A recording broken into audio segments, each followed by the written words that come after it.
नमस्कार दोस्तों, मैं हूं डॉक्टर अमरीश खारी। आप देख रहे हैं डॉक्टर खारी। आज की इस वीडियो में मैग्नम मेटालिकम के बारे में बात करेंगे। होम्योपैथी ये दवाई किन रोगों में दी जाती है, किन लक्षणों में असरदार है, जानने के लिए वीडियो पूरा देखें। अगर आप हमारे चैनल पर नए हैं तो चैनल को सब्सक्राइब कर लें। इस दवाई को दिया जाता है एनीमिया के केस में, क्योंकि इसमें आयरन भरपूर मात्रा में होता है। आयरन की कमी को ये मेडिसिन पूरा करती है, जिससे पेशेंट के खून की कमी पूरा होती है, हीमोग्लोबिन लेवल को बढ़ाने में मददगार रहती है। इसे हम सिर दर्द में दे सकते हैं। सिर दर्द के ऐसे पेशेंट जहां लेटने से पेशेंट को सिर में दर्द हो जाता है, या आंखों के ड्राइनेस में दे सकते हैं। लाइट के कारण आंखों में ड्राइनेस, अगर सूखापन अगर देखने को मिलता है तो ऐसे केसेस में ये मेडिसिन बहुत इफेक्टिव रहती है। सिर दर्द को भी ठीक करती है, आंखों के सूखेपन को ठीक करने में मददगार रहती है।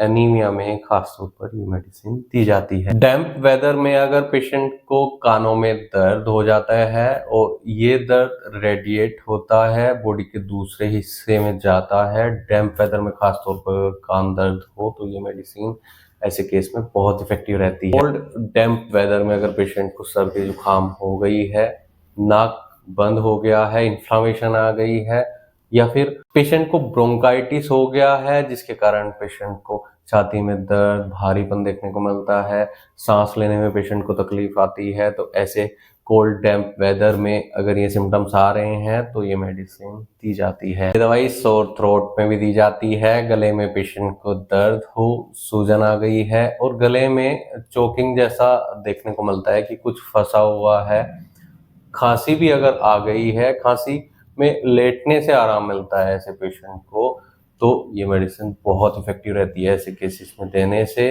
गले का दर्द, टॉन्सिलाइटिस भी अगर है वो भी ठीक होता है, खांसी भी ठीक होती है। कोल्ड एंड फ्लू में बहुत इफेक्टिव मेडिसिन ये रहती है। कोल्ड डैम्प वेदर में पेशेंट को अगर पेट दर्द भी होता है तो उसमें भी राहत मिलती है। महिलाओं में या लड़कियों में अगर मेंसेस नहीं आ रहे हैं तो ऐसे केसेस में दी जाती है। शरीर में अगर किसी भी हिस्से में दर्द रहता है, जोड़ों में खासतौर पर अगर दर्द देखने को मिलता है, घुटनों में पेशेंट को दर्द हो गया है, या फिर एक्जिमा के केस में जहां स्किन पर इन्फ्लामेशन आ गई है, बार बार ईचिंग होती है, स्क्रैचिंग होती है, तो ऐसे केसेस में स्किन डिसऑर्डर में भी ये मेडिसिन बहुत इफेक्टिव रहती है। तो अगर आपको इनमें से कोई भी परेशानी है, खून की कमी देखने को मिल रही है, त्वचा रोग हो गए हैं, शरीर में दर्द रहता है, आंखों में ड्राइनेस देखने को मिलती है, कान में दर्द हो गया है, या फिर गला बार बार खराब होता रहता है, गले में दर्द होता रहता है, खांसी आती रहती है, ब्रोंकाइटिस हो गया है, तो दोस्तों आप इस दवाई का सेवन डॉक्टर की निगरानी में कर सकते हैं। खुद से इन दवाइयों का सेवन नहीं किया जाता है, डॉक्टर की निगरानी में ही इस दवाई का सेवन करें। सेल्फ मेडिकेशन न करें, क्योंकि कुछ और दवाइयां भी सिमिलर सिम्टम्स में दी जाती हैं। केस टेकिंग करने के बाद ही डिसाइड हो पाएगा कि आपको कौन सी मेडिसिन दी जाएगी।